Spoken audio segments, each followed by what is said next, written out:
Randstad RiseSmart is the only coaching provider that lets you offer coaching to all your employees. Their disruptive, innovative approach does away with cumbersome and expensive licenses, allowing you to be more equitable and inclusive and extend the reach of coaching for all like never before.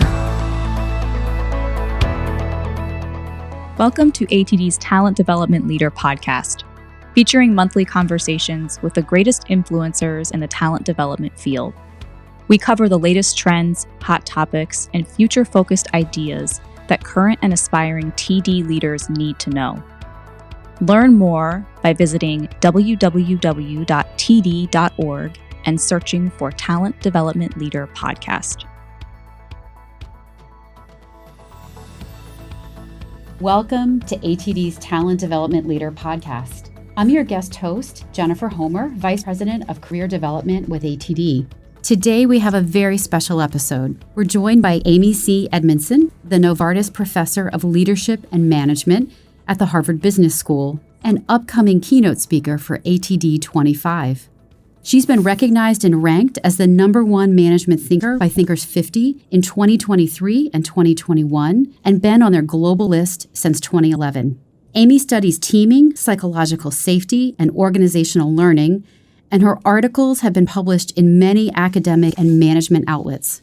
Her last book, The Fearless Organization, has been translated into 15 languages. During our time together today, we'll be exploring the topics in Amy's new book, The Right Kind of Wrong, The Science of Failing Well. It builds on her prior work on psychological safety and teaming and provides a framework for thinking about and practicing the science of failing well. Amy, welcome to the show. It's terrific to be able to talk with you today. Oh, thank you so much for having me. I encourage everyone to join Amy, myself, and the entire ATD community in Washington, D.C. this May for the ATD 25 International Conference and Exposition. We're looking forward to your presentation on Tuesday, May 20th. So through today's conversation, I hope we can give listeners a sneak peek into some of the topics you'll touch on at ATD 25. There is so much great content to unpack in your latest book, The Right Kind of Wrong, and I'm sure you're asked often about the notion of what it means to fail well. Early in the book, you provide terrific context for why failure is both difficult for many to understand, yet so important, as there is much learning and improvement that can be gained. So I'd like to start our discussion with some of the reasons failure is hard, and you break down the reasons into these 3 categories: 1, aversion; 2, confusion; and 3, fear. So let's start with the concept of aversion. I personally felt immediately drawn to what you wrote in this section of the book, as it reminded me of having an aversion to taking risks. Things like getting comfortable with the uncomfortable, putting yourself or your ideas out there, risks that are small, medium, or huge. Ultimately having faith that you've done your best, but you're still not sure what you've done will succeed or fall apart. Can you talk about the connection between risk-taking and aversion to failure? Of course. So, aversion is that spontaneous emotional reaction to failure, especially our own failures. We're less emotionally upset about other people's failures, I have to say. Before you can sort of stop it and correct it, recognizing that in some cases it's irrational, we have that spontaneous response, and it's an emotional response.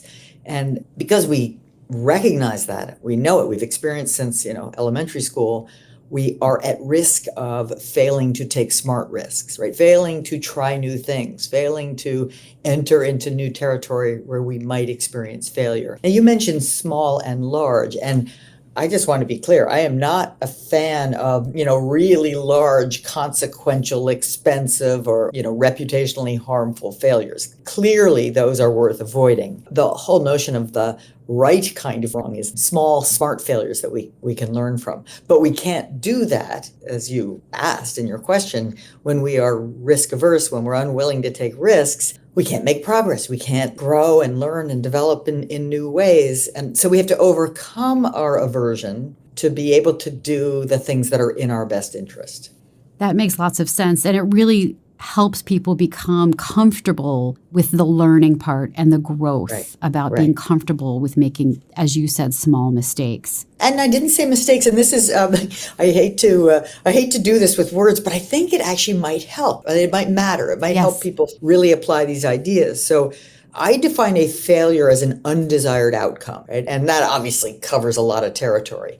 But a mistake is more precise. A mistake is an unintended deviation from existing knowledge, practice, protocol, or recipe. Right? So it's unintended. That's what makes it a mistake. If it's intended, then it's sabotage. But if it's an unintended deviation, it can only be a mistake if we already have the knowledge we need to get the result we want. And so the kinds of risks that I really want to encourage people to take are the kind where you don't yet have the knowledge or the ability that you need to get the result you want. So you have to take those risks. Yes, we will come up short sometimes, and you can be a novice in an area and do something that would be a mistake if you were an expert, but is technically not yet a mistake for you. That's great to clarify for everyone. Do you have some advice or examples of how you start from that point of being a novice and to help somebody learn and take some more maybe baby steps to help you grow? Well, you mentioned the three barriers I talk about early in the book: aversion, confusion, and fear. And aversion is that emotional, spontaneous reaction, but confusion is cognitive. Right? Confusion is a lack of framework or categories for sorting essentially the good failures from the bad. And so I think one of the ways to help people is say, yes, there are failures that we should work hard to avoid. And there are failures we must embrace if we are to grow and learn and make progress in our lives or in our fields of work. I identify basically three kinds of failure, and two of them are, when we're at our best, preventable. But one of them, the right kind of wrong, the intelligent failure, is neither preventable nor should we want to prevent them. Why we are okay with them is because, one of the criteria is that they're no bigger than necessary. We're not being wasteful or reckless with resources or safety. We're experimenting in new territory in small, safe ways. That's a great point, and I know we're going to get into a little bit more about intelligent failures in our interview. Back to that point you just made, which I'd love to dive into in confusion. In your book, you note some previous rhetoric around that notion, which I think many of us have heard before, about fail fast, fail often, which may not be appropriate in all contexts or environments. But you've offered readers a way to categorize and contextualize failures based on a situation. So I'd love to hear how you describe how we can think about failures in those three ways: consistent, variable, and novel context. Why is it helpful to make sense of situations in this way? Because I think people feel torn, and understandably, they feel torn between, okay, there's the happy talk about failure, the, fail fast, fail often, isn't it great talk about failure. And then there's some sense of, well, wait a minute, not where I work, or I work in the real world. Failure is not an option, or we do high stakes things, or we take care of patients, or whatever it is that leads them to rightly push back against the happy talk or the rhetoric. If you were tempted to say, well, which side is right?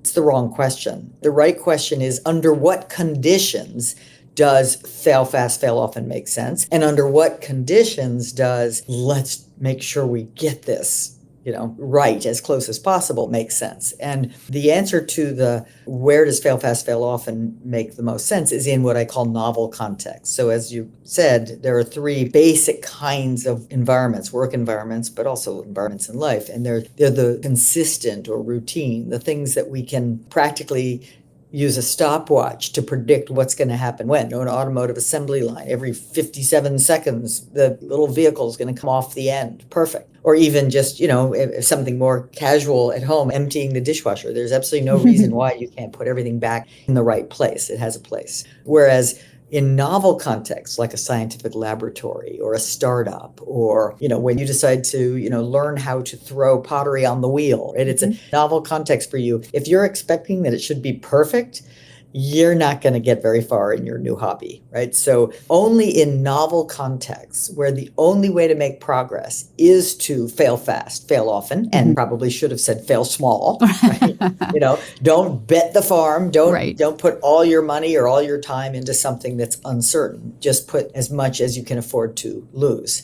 So fail fast, fail often, or failure is not an option. They each have their place, and context is what tells us the difference. So there's consistent on one hand, novel on the other, and then right there in the middle is variable. And the variable contexts are the ones, like the one we're in right now, where there's a lot of mature knowledge about how to produce a good podcast, which platform to use and how to ask good questions. And it is a given that it will be unique, but that there will be small or large variables, some of which are anticipated, some of which are not. That's what makes them fun and exciting, is that, we've got confidence here, we know what we're doing, and we don't know exactly what will happen next. And it's also a great way to experiment and try something new and interesting. Probably a lot of us who are parents want to do that with our children, which is to try something new, but in a context that is, small risk, a hobby, or try something interesting you've never done before, because it helps them experiment and be creative and innovative. Exactly. And in fact, I think children and adults, all of us, we need to kind of strengthen our failure muscles. And it's very instinctive as a parent. I'm a parent. It's very instinctive to want to shield your kid from failure, like from discomfort. If your very short son in high school comes up and says, I'm going to try out for the basketball team, there's a part of you that wants to say, he's not going to get picked. Don't do it, right? Because you want him not to suffer the pain of rejection. The right answer is stay out of it. Let him try out. Let him not get accepted. Maybe he's got great skills and he will get accepted, but it's okay, right? If we don't have that experience of going for it and having some things work and other things not work, we really are not very well prepared for life, where there will always be things that don't work out as hoped. What great advice. Those examples really help. And to your point, it's really about building life skills and resilience too. Absolutely. I mean, for this book, for me, it was the first time I ventured, talk about new territory, but ventured into the territory of writing about things that aren't just for workplaces, but that are also practices that could enhance our lives. That's awesome. That's terrific. Why don't we take the third reason why failure is hard, and that's fear. And as you describe it, it's the emotional aversion, the fear of looking bad in the eyes of others. And I remember in this section and many times in the book, you note the importance of learning. And our audience are lifelong learners, and they help others learn. And you said both that a fear of failure can inhibit our ability to learn, but also that importance of psychological safety in creating environments that allows people to be comfortable with trying something new and making mistakes. Can we spend some time understanding what your research has shown and maybe providing some advice to TD professionals to help them understand how to establish environments where learning from mistakes or learning from those, small risks is a natural part of the flow of work? Sure. So when I have that, that little framework, aversion, confusion, and fear, the aversion is sort of the more emotional, the confusion is more cognitive, and the fear is more social, right? Because it's, if I'm alone in a room and I make a little mistake, there's no fear there. I mean, I'm not embarrassed. I correct it. I learn from it, or if I fail in some way. But it's the fact that so many of the risks we need to take, especially in work environments, are public, if you will. They're in the context of our team or our department. And so we are, and this is a very old emotion, we are deeply concerned about what others think of us. And by the time, in elementary school, we start to learn that you want to look good, not bad. You want to have the right answers, not the wrong answers. Like, we care what people think. And so that leads us to be at risk for playing not to lose, for playing it safe, for not taking any risks because we don't want to look bad when we come up short. So this, of course, relates to my research on psychological safety. That's why it's in there. If you're really going to innovate or fail well, as I like to say, you're going to have a kind of a socially safe environment, a psychologically safe environment where you're candid, you're speaking up, you're asking for help, you're admitting mistakes, you're willing to point out others' mistakes, and you're willing to fail, preferably in smart ways. So there's a great deal that can be said about how do you build those types of, I think the best way to talk about it is, how do you build a learning environment? Mm-hmm. Right? How do you build an environment where people mutually know we don't have it yet. We don't have all the answers. We're here to learn. We're here to try things. We're here to share information because you know things I don't know, and vice versa. We're not here to look good. We're here to learn and grow so we can perform on behalf of our company. And I think the professionals who are listening to us now, it's their job to increase the chances that people in their organization can do this. And I think that helping is a combination of things, right? There isn't just one tool in the toolbox. There's offering formal programs or other materials that help people do independent learning, and then, actual classroom learning or experiential learning. There's training people managers at all levels in the skill of high quality conversations and good feedback, giving people good performance information about where they're doing well, where they need to, improve some skills, not as a bad thing, but as an absolute necessity for success in a changing world. I love what you said about we're not necessarily here to look good. We're here to learn, and we're here to learn from each other. And that's really what, growth is all about. Right. But we so want to look good. Like, it's a very deep desire, right? Well, we have to either get over it, or we have to realize that in today's world, looking good is something different than it used to be. In today's world, looking good isn't like, here I am, I'm perfect, I get it right every time. In today's world, looking good is being a learner. It's like being that person who's willing to try something, being that person who goes, oops, I got that wrong. Well, that's interesting. What do we learn from that? Those people are quite attractive and quite compelling. And we have to help people see that that's the kind of person you want to show up as, a learner, a learn-it-all, not a know-it-all, as Satya Nadella at Microsoft put it. That's terrific. Love that advice. There are so many stories in your book, Amy, of failures, big and small, some life-changing, and all of them, to me, very moving in their own way. And I'd like to spend our time together now on another crucial concept of your book, really the main focus of your book, which is what does it mean to fail well? Can you explain to listeners what an intelligent failure is and why continuing to practice the habits and the mindsets of intelligent failures are so important throughout our lives? Yes. So an intelligent failure, here's my short definition. It's the undesired result of a thoughtful foray into new territory. Now, to get more precise, I identify 4 criteria, or maybe 4.5. You'll see what I mean. So the 4 criteria that make a failure intelligent are: number 1, it's in new territory. There is no way to just skip to the end and get it right? It's new territory we don't yet have, or you don't yet have the knowledge you need to get the result you're trying to get. Number 2, it's in pursuit of a goal. You're not just messing about for the fun of it. Nothing against messing about for the fun of it, but this is something else. So you're in pursuit of a goal, maybe to improve a skill, maybe to start a new company, whatever it is. Number 3, you've done your homework. So you're not just throwing darts at the wall. You have good reason to believe this might work. This experiment, if you will, might work. And number 4, the one that is often missed in some company settings, is it's no larger than necessary, right? So the failure is preferably small. Certainly, we're not at risk of losing more resources than we can afford to lose, right? So it's what the discernment here is, try to figure out how to get the learning that we don't yet have without excessive reputational, financial, or safety risks. So, it's new territory, pursuit of a goal, done your homework, no bigger than necessary. And the last one is, of course, take the time to learn from it, right? If you fail, don't just say, okay, I'll try harder next time. No, pause. What did we set out to do? What actually happened? What's the difference and why? What will I try next? Like, be systematic, be scientific about it. I know there's many stories in the book, so many, and they're all different and unique and terrific in their own way. Is there a specific story in the book that you feel like on that intelligent failure side that you feel like really emulates going through all of the steps you just talked about? Well, it's funny because the preventable failures are in a way easier to talk about.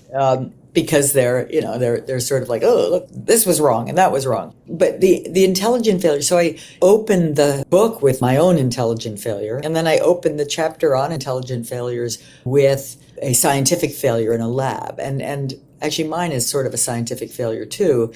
Social science failure, the other's a chemistry science failure. But research is the quintessential context for intelligent failures. That doesn't mean we can't have them we do. In fact, we must have them in our lives to enrich our lives and enrich our skills.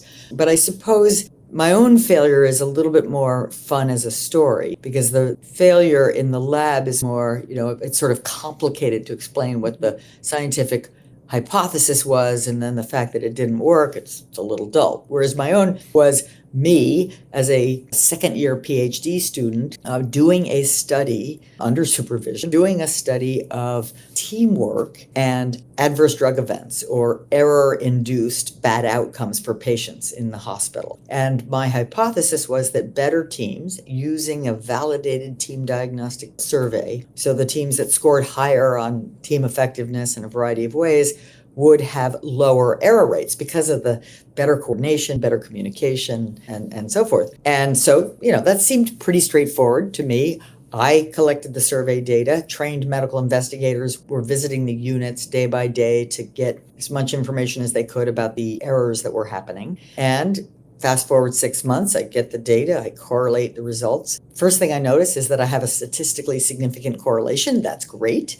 So I'm feeling pretty good for a second and a half. And I then realize that the sign on the correlation is in the wrong direction. In other words, the data seemed to be saying that the better teams did not have lower error rates, they had higher error rates, right? So let's just call it what it is. I had failed. I had failed to support my hypothesis, and it felt emotionally devastating. I mean, I literally started thinking about, when I drop out of graduate school, since I'm clearly not good at research, what will I do next? What other things might I do with my life? Fortunately, I did what you're supposed to do, which is pause and think and say, okay, I wonder why this might have happened. And then it suddenly occurred to me that at least a plausible explanation for the unexpected, undesired result was that the better teams, they might not be making more mistakes. They might be reporting more mistakes, right? They might be more willing, particularly given the nature of the work and how important it is. They might be the kinds of teams and the kinds of people who were just willing to do this hard thing of speak up about error. Mm-hmm. And the others might have been more likely to hide and not speak up, right? So that was just a hypothesis. Now, I won't go through the rest of the story. People can read it in the book if they want, but it was not just having that insight was a far cry from proving it. Ultimately, I was able to collect supplementary data that showed this was a pretty plausible explanation of the unexpected results.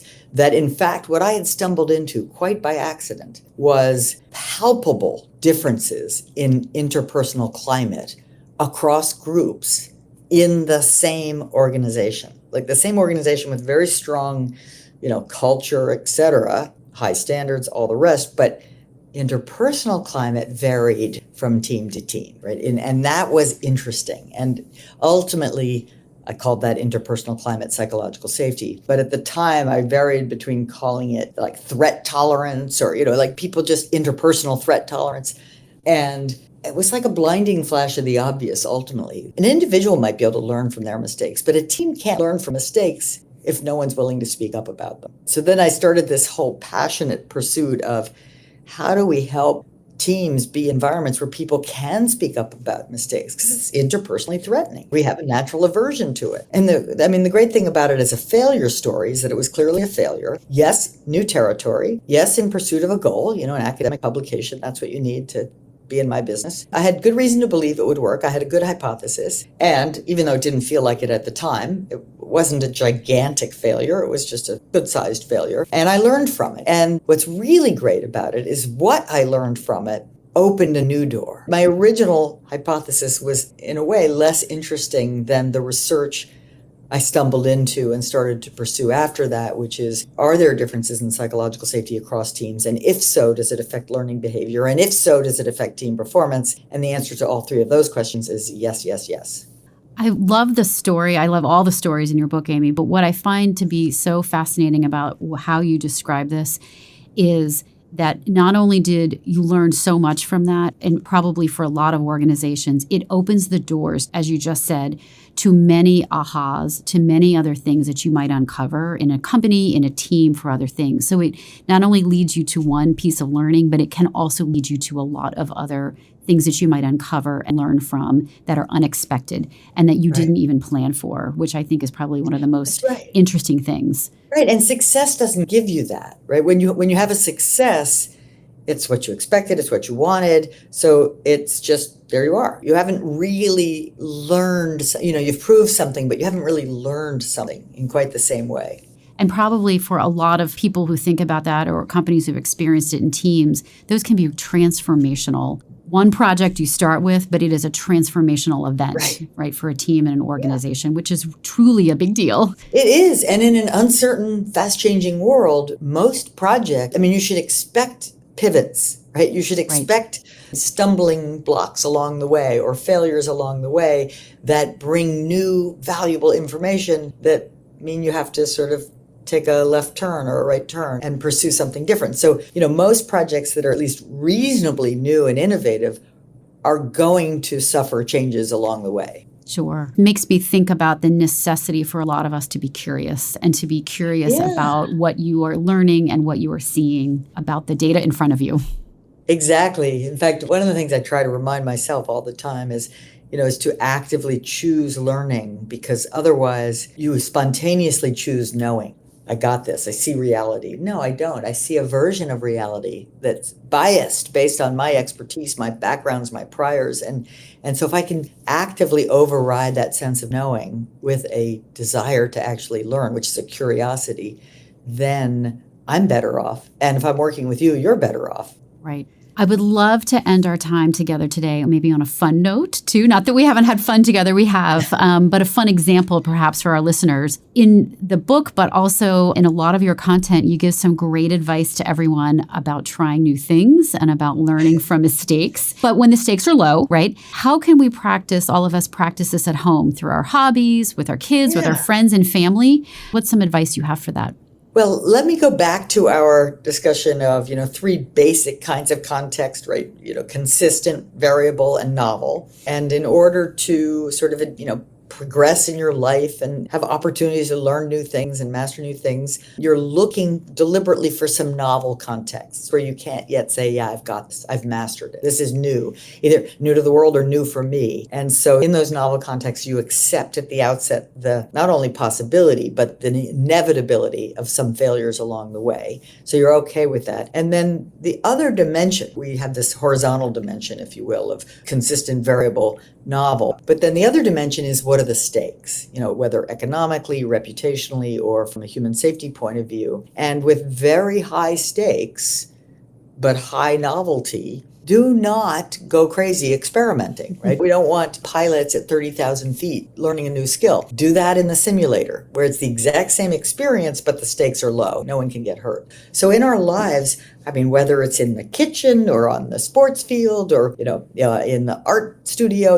wherever it is that you would love to stretch and grow, find those areas of novelty and do a check to say, what are the stakes really? Remind yourself, because you can feel like, it would be awful if I'm terrible at it. No, it wouldn't be. It would be just fine. In fact, it's expected. And so remind yourself and make sure it's true that the stakes are low, and then have fun with it, right? Have fun experimenting. It can be more playful when the stakes are low. What a great idea. So trying something new, a hobby that you haven't picked up before, but have said to yourself forever, I've always wanted to try this. I've always wanted to do this. Or encouraging, your family members to do the same or to try it out, which sort of puts yourself out there and, gets that to that curiosity level as well, which is great. Take more risks, but again, not stupid risks, smart risks. And with your kids, there's a difference between, you want them to experience some failures.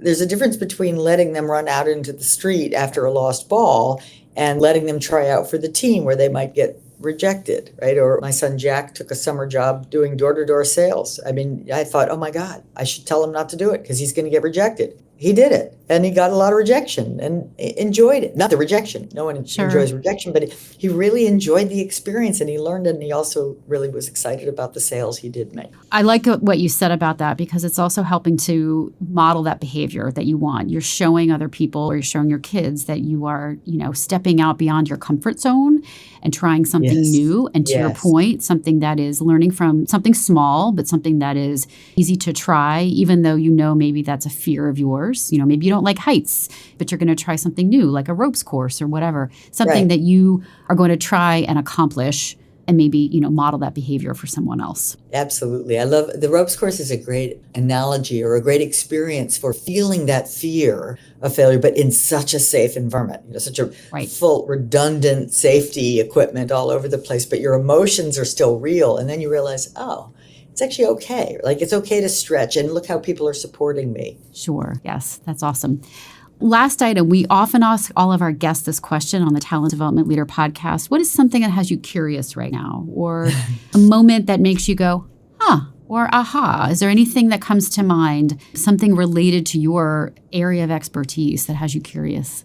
Well, I am enormously curious right now about how we can, fully engage employee hearts and minds in this very new, far more chaotic, faster changing, more distributed world of work. And so I'm thinking about this question a great deal. And obviously there's a lot of things I have some confidence in, but there's a lot of curiosity about how, what is the role of purpose? What's the role of culture? What's the role of growth and learning? And then ultimately, what's the role of the material aspects of where and how and when you work? And much more importantly than just those separate factors, how do they interrelate? So I'm really curious about the system of factors that engage employees to help us as organizations really accomplish great things. That's great. I know it's a curiosity, I'm sure, for a lot of people in the talent development and ATD community as well. And we are very much looking forward to seeing you and welcoming you to the stage at ATD 25 in Washington this May. And thank you, Amy, so much for our discussion today. It's been insightful. It's been with great purpose. And I'm very excited to see you and hear you talk more at our conference. And I encourage our listeners to check out Amy's new book, The Right Kind of Wrong, and to join us for what will be an outstanding learning experience at ATD 25 and also on Tuesday, May 20th. And you can hear Amy on stage. You can learn more about the conference on our website at td.org. Have a terrific day, everyone, and we look forward to seeing you soon. Yeah, May, for the longest time, it just seemed so far off, but it is not far off anymore. I know. Here it is, the warm weather, and I know, and May is coming up. We really appreciate your time. Thank you, and thank you for this, make it happen today. So glad we could do it. Thank you for listening to this podcast by the Association for Talent Development. If you found this show insightful or useful, please be sure to like, subscribe, and share it with a colleague.